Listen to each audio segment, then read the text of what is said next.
오늘 우리가 함께 나눌 말씀의 제목은 비용 계산하는 십자가의 길입니다. 우리가 지난주에 들었던 말씀을 잠깐 요약하고 또 우리가 이 말씀을 가지고 또 함께 기도하면 좋겠습니다.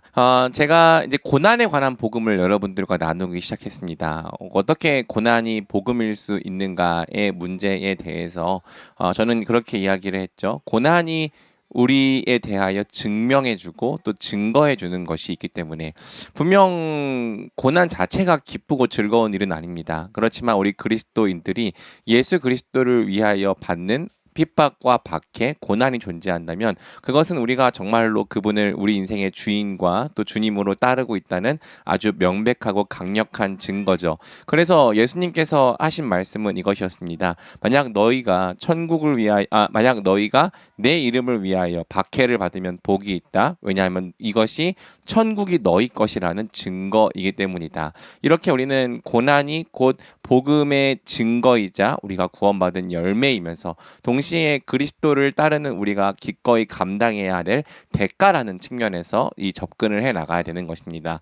우리가 첫 번째 고난에 관하여 배울 때에는 내적인 자기 부인에 대하여 배웠습니다. 즉 내 자신의 본성, 내 자아의 본성을 부인하고 또 그것을 자기 십자가에 매달고 예수님을 따라가는 그러한 자기 부인과 제자로서의 순종을 배웠다면 지난주에는 조금 더 나아간 레디컬한 급진적인 자기 부인에 대하여 배웠는데요. 이것은 제가 만들어낸 말이 아니라 예수님께서 하신 말씀이죠. 예수님은 만약 예수님을 따라오려고 하는 자들 중에서 자기 부모와 처자와 형제와 가족 또 심지어 자기 목숨까지도 미워하지 아니하면 자기의 모든 소유를 버리지 아니하면 그분을 따를 수 없다. 능히 있는 제자가 될 수 없다라고 말씀하십니다. 제가 그 문맥에서 설명했던 것처럼 앞문맥이 있죠. 천국으로 초청을 받은 사람들은 많지만 다 자기 사정과 자기 핑계 때문에 그 부르심을 거절했던 건 아닙니까? 거기에 대해서 예수님은 내가 너희들에게 절대적인 우선순위가 되지 않는다면, 즉 나는 그 무엇과도 타협할 수 없는 가장 우선적인 존재, 즉 너희의 하나님, 너희의 실제적인 신이 되지 않는다면 너희는 끝까지 나를 따라올 수 없다라고 말씀하신 거죠. 왜 그렇습니까? 예수님이 우리의 절대적인 목적, 절대적인 신이 아니라면 우리는 그분을 따르는 길에 있어서 어떤 비용과 대가가 발생할 때 그 비용과 대가가 너무 크다고 생각되면 결국 예수님을 타협하고 예수님을 버릴 수밖에 없기 때문입니다. 사실 우리가 매일 짓고 있는 죄가 바로 이런 종류의 죄죠. 우리가 얼마나 많이 예수님을 대가로 지불해 버리는지, 우리가 사랑하는 우상을 따르기 위하여, 우리가 믿는 우상을 의지하기 위하여 얼마나 많이 예수님을 타협해 버리는지 모르겠습니다. 그러나 제자의 길은 그것을 포기하지 않아야 된다는 것이죠. 예수님을 주님으로 따라가기 위하여 다른 모든 것을 미워해 가면서까지, 그것이 진짜로 미워하고 증오하는 것이 아니라 예수님을 타협할 수 없는 절대적인 우선순위에 올려놓지 않으면 우리는 능히 예수님의 제자가 될 수 없다. 성경은 이야기하고 있는 것입니다. 자, 그렇기 때문에 예수님이 하시는 말씀이 무엇이냐면 우리가 예수님을 따르는 제자로서 이 길을 끝까지 완주하기 위하여 먼저 비용을 계산하고 나서 그분을 따라야 한다고 말씀하신 거예요. 참 이것은 낯선 이야기죠. 우리가 보통 교회를 다닐 때에 이런 이야기들을 듣지 않았습니까? 너무 많이 생각하고 너무 많이 고민하면 믿을 수 없다. 그러니 일단 믿은 다음에 그 다음 일을 생각해라.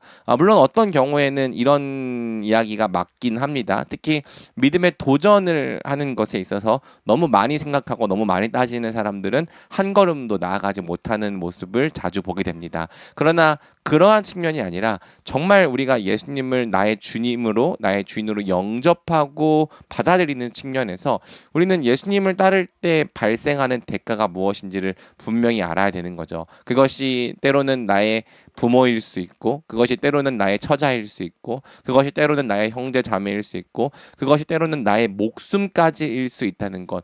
그 모든 것이 다 대가로 지불될 수 있다는 것. 그렇지 않다면 우리가 결국에는 예수님을 타협하고 예수님을 포기할 수밖에 없다는 것. 그러니 과연 나는 이 모든 것을 다 대가로 지불해서라도 예수님을 따를 수 있는 자들이 따를 수 있는가? 예수님을 따를 것인가에 대한 고민과 생각을 해봐야 한다고 예수님은 말씀하신 것입니다.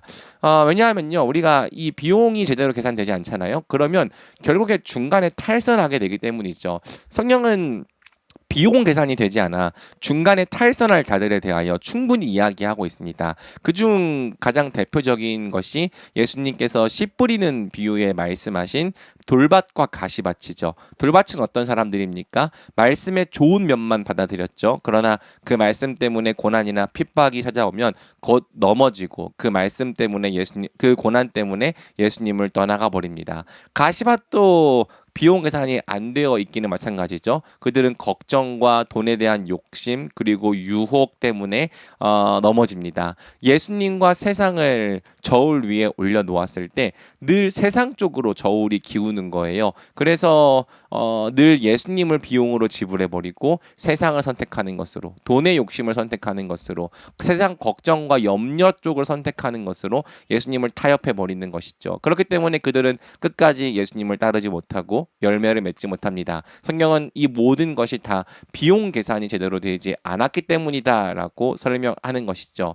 저는 여러분들에게 물어보고 싶습니다. 여러분은 예수님을 위해 모든 것을 대가로 지불할 준비가 되어 있습니까? 정말 그것이 여러분의 목숨이라 할지라도 지불할 준비가 되어 있습니까? 사실 이 질문 앞에 저도 그렇고 여러분도 그렇고 네, 저는 준비가 되어 있습니다라고 쉽게 대답할 수 없겠죠. 막상 정말 우리가 순교해야 하는 상황이 다가오게 될 때 우리가 우리 스스로 저는 그렇게 예수님을 위해 죽겠습니다라고 고백할 수 있을지 우리 중 아무도 자신할 수 없을 것입니다. 사실은 우리가 스스로 할 수 있는 고백은 아니죠. 자, 여기서 이제 제가 말하고 싶은 것은 이 대가 지불이 구원의 조건이 아니라 구원의 결과이자 구원의 증거라는 것입니다. 그리고 사실은 끝까지 우리를 견인하게 도와주시는 하나님의 은혜이기도 하다는 것이죠. 자, 예수님은요, 누가 예수님을 따르기 위하여 자기의 모든 것을 다 팔 수 있는지에 대하여 딱 한 가지 비유로 정확하게 설명하여 주셨습니다. 어떤 경우에 우리가 그분을 위해 모든 것을 다 대가로 지불할 수 있습니까? 우리 눈에 하나님 나라라고 하는 가치가 이 세상보다 더 큰 가치로 발견되면 가능하죠. 천국은 마치 밭에 감추인 보화와 같으니 그 보화를 발견한 사람은 이를 감춰두고 돌아가 기뻐 뛰며 자기의 모든 것을 다 팔아 그 밭을 사느니라. 아멘. 여러분, 이 말씀처럼 천국이라고 하는 것이, 하나님 나라라고 하는 것이, 예수님 안에서 우리가 누리게 될 영생과 그분과 함께 영원히 왕노릇하게 될 삶이 내가 가진 모든 것보다 더 크게 보인다면, 심지어 내 목숨보다도 가치 있게 보인다면 우리는 그 나라를 위해서 내가 가진 모든 것을 대가로 지불할 수 있는 거예요. 그래서 여러분, 사실 대가 지불이 어렵다, 예수님을 위해서 정말 작은 것조차 내려놓고 지불하는 것이 어렵다라고 생각되는 사람들은요, 물어보고 점검할 필요가 있는 겁니다. 그건 노력의 문제가 아니에요. 그건 훈련의 문제도 아니죠. 그것은 정말 우리 눈에 천국이 발견되었느냐의 문제입니다. 왜냐하면 우리는 가치에 정직한 사람들이거든요. 결국에는 내가 진짜 가치 있다라고 여겨지는 것을 선택하는 사람들이거든요. 내가 말로는 예수님을 믿는다고 말하지만 늘 선택하고 있는 쪽이 세상이라면 우리 눈에는 아직 천국의 가치가 발견된 적이 없는 것입니다. 그렇기 때문에 우리는요, 이런 기도를 해야 되는 거예요. 주님, 우리에게 믿음을 주십시오. 정말 천국이 내 모든 것을 다 팔아서라도 가져야 할 만큼 존귀한 보물로서 발견되게 하여 주시옵소서.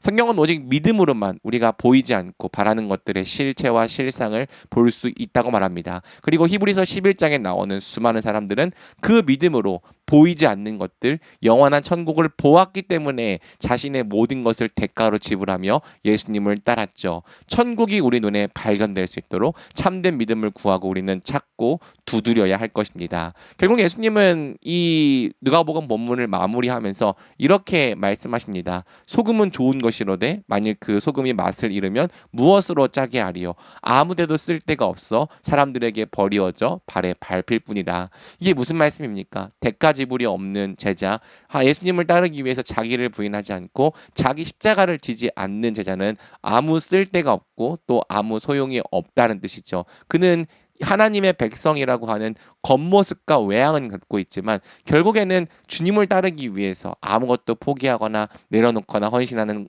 것이 없는 사람인 것입니다. 결국 그는 예수님을 포기할 것입니다. 결국 그는 예수님을 타협할 것입니다. 결국 그는 예수님의 제자가 되지 못할 것입니다. 이 부분에 있어서 우리가 같이 은혜를 간구하면 좋겠고요. 정말 내 눈에 천국이 발견되기를, 우리가 주일날 함께 불렀던 찬양처럼 내 모든 것을 다 팔아서라도 갖고 싶은, 나의 모든 걸 다 버려서라도 예수님 한 분을 얻는 것이 우리 인생의 가장 귀한 소원이 되게끔 이 시간 은혜를 베풀어 달라고 같이 기도하면 좋겠습니다. 자, 같이 기도할까요?